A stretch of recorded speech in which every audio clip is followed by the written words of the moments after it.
Hello student, good morning. अपन machine first पढ़ रहे थे। मशीन फर्स्ट में अपन डीसी जनरेटर पढ़ रहे हैं।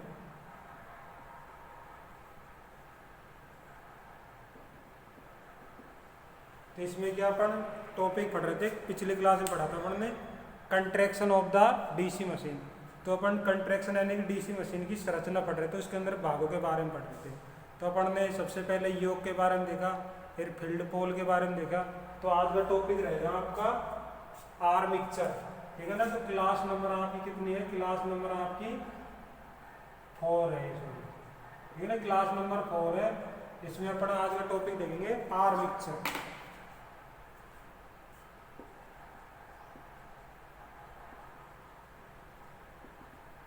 आर्मेचर को हिंदी में बोलते हैं कवच, ठीक है स्टूडेंट। तो सबसे पहले जो आर्मेचर है उसकी आकृति कैसी होती है, ठीक है ना। जो आर्मेचर होता है, जो क्या होता है, बेलनाकार होता है। आर्मेचर की आकृति क्या होती है? बेलनाकार ड्रम जैसा आकार का बना होता है, और यह सिलिकॉन स्टील का बनाया जाता है, ठीक है। तो जो आर्मेचर होता है, तो आर्मेचर एक तरह से क्या आपका एक रोटर की, आर्मेचर और रोटर की संरचना दोनों सेम होती है। लेकिन क्या होते हैं, आर्मेचर पर तो क्या की जाती है, वाइंडिंग की जाती है, और रोटर पर ओनली कंडक्टर रखे जाते हैं, ठीक है ना। दोनों का कार्य सेम है, लेकिन डीसी मशीन के अंदर अपन आर्मेचर को, रोटर को आर्मेचर के नाम से जाना जाता है। और जो 3 फेज इंडक्शन मोटर में जो रोटर है ना, उसको रोटर के नाम से ही जाना जाता है। तो ये ध्यान रखना, जब बात आए मशीन की, डीसी मशीन की, तो अपन जो आप रोटर की जगह कहेंगे आर्मेचर। तो सबसे पहले इसकी जो आकृति होती है ना, कैसी होती है इसकी आकृति? बेलनाकार ड्रम जैसा होता है। आकृति हो जाएगी इसकी बेलनाकार। बेलनाकार, बेलनाकार क्या हुआ है? ड्रम जैसा होता है। बेलनाकार, बेलनाकार ड्रम जैसा होता है, ठीक है। बेलनाकार ड्रम जैसा होता है। इसका जो निर्माण होता है, निर्माण किसका बनाया जाता है? यह सिलिकॉन, यह सिलिकॉन, सिलिकॉन स्टील की, स्टील की, सिलिकॉन स्टील की स्ट्रिप को, सिलिकॉन स्टील की स्ट्रिप को लेमिनेटेड, लेमिनेटेड करके बनाया जाता है। सिलिकॉन की स्ट्रिप होती है ना, पत्तियों को क्या करते हैं कि पत्तियों को लेमिनेटेड करके, और हाइड्रोलिक प्रेस द्वारा, हाइड्रोलिक प्रेसिंग द्वारा उसको प्रेस करके और उसको रिविटिंग करके फिर बनाया जाता है, ठीक है ना। तो यह सिलिकॉन स्टील का बनाया जाता है। इसका आकार होता है जो क्या होता है, बेलनाकार आकार का बनाया जाता है, ठीक है ना। तो इसकी जो लेमिनेशन, पत्तियों की मोटाई कितनी होती है? लेमिनेशन, लेमिनेशन पत्तियों की मोटाई, लेमिनेशन पत्तियों की मोटाई, लेमिनेशन पत्तियों की मोटाई कितनी होती है? 0.35 mm से 0.63 mm, 0.63 mm तक होती है, ठीक है ना। आर्मेचर की पत्तियों की मोटाई कितनी होती है? 0.35 mm से 0.63 mm होती है। जबकि आपकी ट्रांसफॉर्मर की बात आए तो ट्रांसफॉर्मर की होती है 0.35 mm से 0.50 mm होती है। ये ध्यान रखना, ये डिफरेंस है। हर बुकों में अलग अलग चीज दे रखी है, लेकिन मेन डिफरेंस ये 0.35 से 0.63 mm होती है। और जैसे आता है आपकी किसकी, फील्ड पोल की जो मोटाई होती है कितनी होती है उसकी? 0.25 mm से 1 mm होती है। तो ये ध्यान रखना, ठीक है ना। तो इसके अंदर जो 0.35 mm से 0.63 mm तक की होती है। अब आती है, ये पत्तियों को रिवेटिंग करके बनाया जाता है। पत्तियों को, पत्तियां मीन्स यानी कि स्ट्रिप, पत्तियों को रिविट करके, रिविट करके आर्मेचर को बनाया जाता है,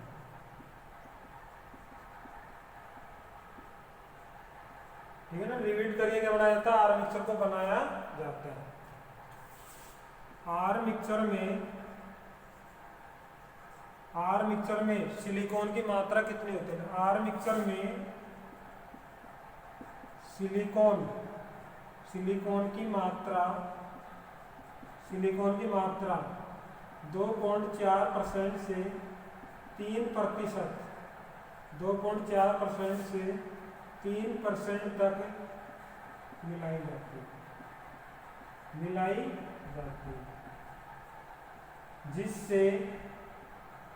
जिससे सैतिल लानी कम होती है। जिससे क्या होगी आपकी सैतिल लानी का मान कम होता है। सैतिल लानी क्या बोलेंगे यहाँ पे, एक तरह से स्टेरिस आनी।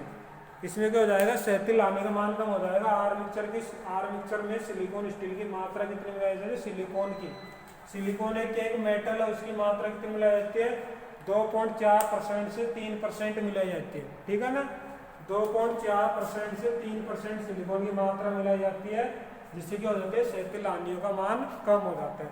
तो अपन कह सकते हैं इसमें फिर आयरन की मात्रा कितनी होगी, आयरन की मात्रा हो जाएगी 97%। इसमें आयरन की मात्रा कितनी हो जाएगी, आयरन की मात्रा कितनी हो जाएगी आपकी 97%। तो आप कहेंगे सिलिकॉन स्टील बना होता है, सिलिकॉन प्लस आयरन, तो कितने हो जाएगा 97% ये हो जाएगा आपका, प्लस 3% ये हो जाएगा। तो आपका जो टोटल है ना, ये मिला के होता है सिलिकॉन स्टील। दोनों चीजों को मिला के बनाया जाता है, सिलिकॉन स्टील बनाया जाता है। तो यहाँ पर जो आपसे कोई क्वेश्चन मुझे आज सिलिकॉन स्टील का क्या होता है, इसमें सिलिकॉन की मात्रा कितनी होती है, 97% होती है। और आर में इसकी लोहे कितनी होती है, सॉरी थोड़ा मैंने उल्टा ले दिया था, इसकी कितनी होगी, इसकी 3% होगी, इसकी कितनी होगी, 97% होगी। आयरन की मात्रा अधिक होगी, आयरन की मात्रा कितनी रहेगी, 97% रहेगी, इसकी कितनी रहेगी, 3% रहेगी। अब यहाँ पे आता है आर मिक्सर का प्रतिरोध सामान्यतः 1 ओम होता है।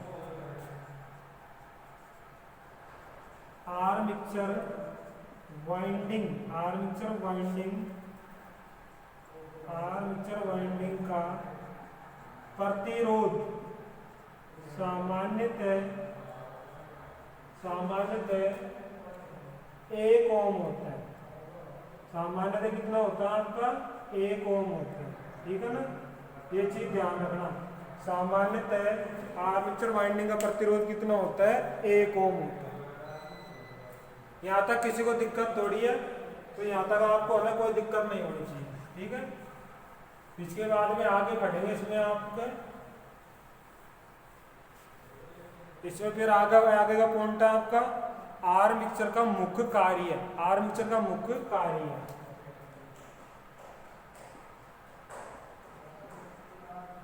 Are mixer of मैनवर्क। ठीक है ना, आर मिक्सर का मुख्य कार्य। तो आर मिक्सर का मुख्य कार्य क्या करेगा, ये चुंबकीय बल रेखाओं का छेदन करेगा। चुंबकीय प्लस का छेदन करके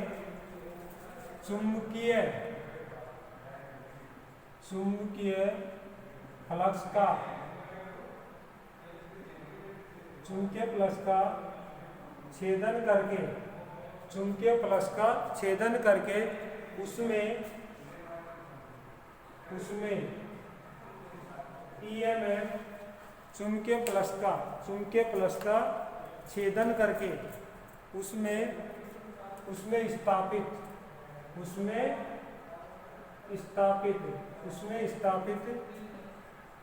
आर मिक्सर वाइंडिंग में ईएमएफ उत्पन्न करता है। आर मिक्सर वाइंडिंग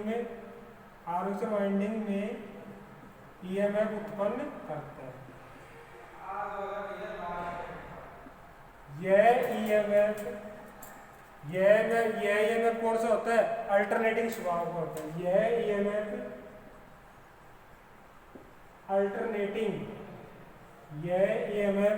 अल्टरनेटिंग स्वभाव का होता है।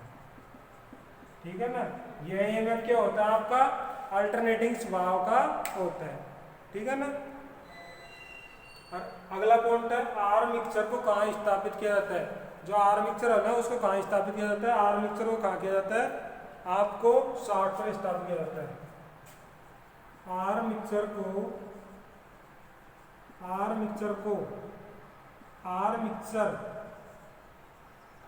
शाफ्ट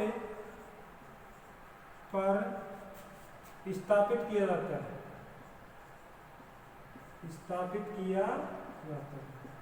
आर्मेचर को ना आर्मेचर की शाफ्ट पर ही स्थापित किया जाता है। तो ये ध्यान रखना, आर्मेचर को आर्मेचर की शाफ्ट पर स्थापित किया जाता है। अगला पॉइंट है आर्मेचर में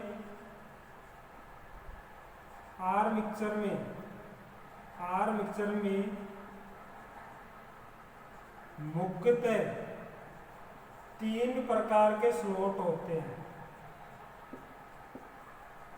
आर्मेचर में मुख्यतः 3 प्रकार के स्लॉट होते हैं। जो आर्मेचर के अंदर जो वाइंडिंग करते हैं ना स्लॉटों में, तो 3 प्रकार के स्लॉट होते हैं। तो एक तो होते हैं आपके ओपन स्लॉट होते हैं, एक अर्धबंद होते हैं, और एक क्या होते हैं, क्लोज स्लॉट होते हैं। लेकिन जो डीसी मशीन के अंदर जो स्लॉटों का यूज करते हैं ना, कौन से करते हैं, अर्धबंदों का यूज करते हैं। और जो एसी मशीन होती है उसमें कौन से स्लॉट करते हैं, आपके ओपन स्लॉटों का यूज करते हैं। जो एसी मशीन होती है ना, उसमें क्या करते हैं, पर ओपन स्लॉटों का यूज करते हैं। तो यहाँ पे आना आपको कौन सा हो जाएगा, सबसे पहले हो जाएगा ओपन स्लॉट, ठीक है। उसके बाद में सेमी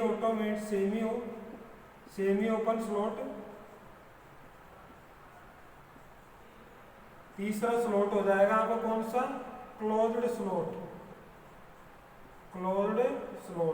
तो आपका जो डीसी मशीन के अंदर यूज करेंगे, ये इसका करते हैं डीसी मशीन में, और ये करेंगे ओपन स्लॉट का एसी मशीन में, ठीक है। और क्लोज स्लॉट का वो यूज करते हैं छोटी मशीनों में करते हैं, एसी मोटर की रोटर में करते हैं, ठीक है। तो ये चीज थी आर्मेचर के अंदर जो शाफ्ट होते हैं उसमें स्थापित किया जाता है। आर्मेचर को आर्मेचर शाफ्ट में स्थापित किया। आर्मेचर में मुख्यतः 3 प्रकार के स्लॉट होते हैं। 3 प्रकार के आर्मेचर में मुख्यतः 3 प्रकार के क्या होते हैं, स्लॉट कटे होते हैं, ठीक है ना। तो ये ओपन स्लॉट हो जाएगा जो एसी मशीन में यूज करते हैं, सेमी ओपन स्लॉट हो जाएगा जो डीसी मशीन में यूज करते हैं, और क्लोज स्लॉट होता है जो छोटी मशीनों के अंदर यूज करते हैं। तो आपसे पूछ ले आर्मेचर के अंदर कौन से स्लॉट बने होते हैं, सेमी क्लोज स्लॉट बने होते हैं। सेमी आधे खुले आधे बंद प्रकार के स्लॉट बने होते हैं। तो इनकी आकृति है ना ऐसी होती है, देख लो, ये आपकी आकृति देखना चाहो तो इनकी आकृति ऐसी हो जाएगी। ये हो जाएगा ओपन, और सेमी ऑटोमेटिक का आपका देखो इस टाइप हो जाएगा।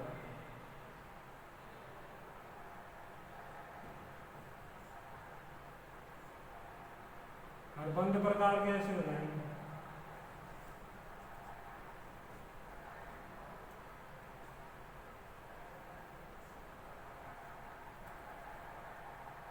ये बंद प्रकार के स्लॉट है, और ये है जो खुले प्रकार के, ठीक है ना, ऐसे स्लॉट होते हैं।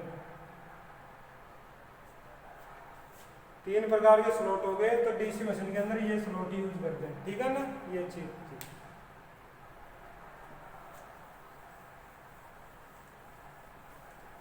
अगला पॉइंट आता है आर्मेचर के अंदर जो आर्मेचर होता है ना, उस पर वाइंडिंग है तो होती है ना, जो कितने यानी कि कितने प्रकार की वाइंडिंग स्थापित करते हैं। तो आर्मेचर ऑफ वाइंडिंग, अगला पॉइंट है आपका आर्मेचर ऑफ वाइंडिंग।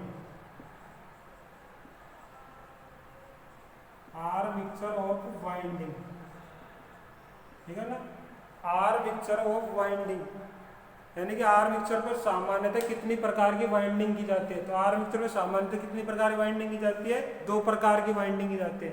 एक तो लेफ्ट वाइंडिंग की जाती है, एक वेव वाइंडिंग की जाती है। तो अपन कहेंगे आर्मेचर में सामान्यतः 2 प्रकार की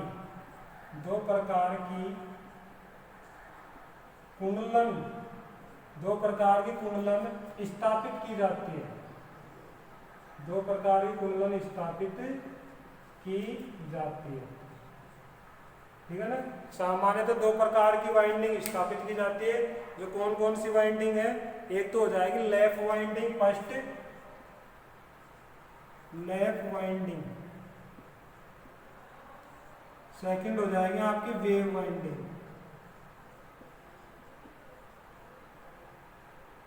वेव वाइंडिंग, वेव मीन्स यानी जाएगी तरंग कुंडलन भी कहते हैं इसको, तरंग कुंडलन, और इसको बोलेंगे अपन पास कुंडलन,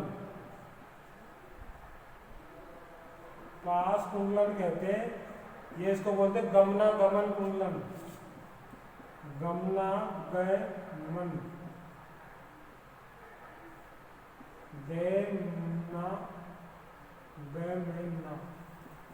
गमन, गमनागमन कुंडलन, इस नाम से भी जाना जाता है, ठीक है ना। तो लैप वाइंडिंग होती है और ये वेव वाइंडिंग होती है, इन दोनों के बारे में अपन अच्छे से देखेंगे, ठीक है ना। तो अगली क्लास में पढ़ना लैप वाइंडिंग और वेव वाइंडिंग के अंदर यूज करते हैं। तो आर्मेचर के अंदर कौन कौन सी वाइंडिंग करते हैं? दो वाइंडिंग करते हैं, एक तो लैप वाइंडिंग करते हैं, एक वेव वाइंडिंग करते हैं। तो लैप वाइंडिंग क्या होती है? लैप वाइंडिंग जहाँ पर करेंगे अपन को, जहाँ पर यानी कि अपन को हाई करंट की आवश्यकता हो, लो वोल्टेज और हाई करंट की आवश्यकता हो ना, तो वहाँ पे लैप वाइंडिंग करेंगे। जैसे आपका लैप वाइंडिंग का यूज करेंगे वेल्डिंग मशीन में, वेल्डिंग मशीन के अंदर क्या होता है, वोल्टेज का मान कम होता है लेकिन करंट का मान अपन को अधिक आवश्यकता होती है, जब जाके अपन यानी वेल्डिंग का टाँका लगाया जा सकता है। वेव वाइंडिंग का यूज क्या करेंगे? वेव वाइंडिंग का यूज करेंगे हाई वोल्टेज और कम करंट की आवश्यकता हो ना, जहाँ पर अपन वेव वाइंडिंग का यूज करेंगे, ठीक है स्टूडेंट। तो आज अपन ने आर्मेचर के बारे में अच्छे से डिटेल प्राप्त करी। अब अगली क्लास में मिलते हैं, ठीक है, धन्यवाद।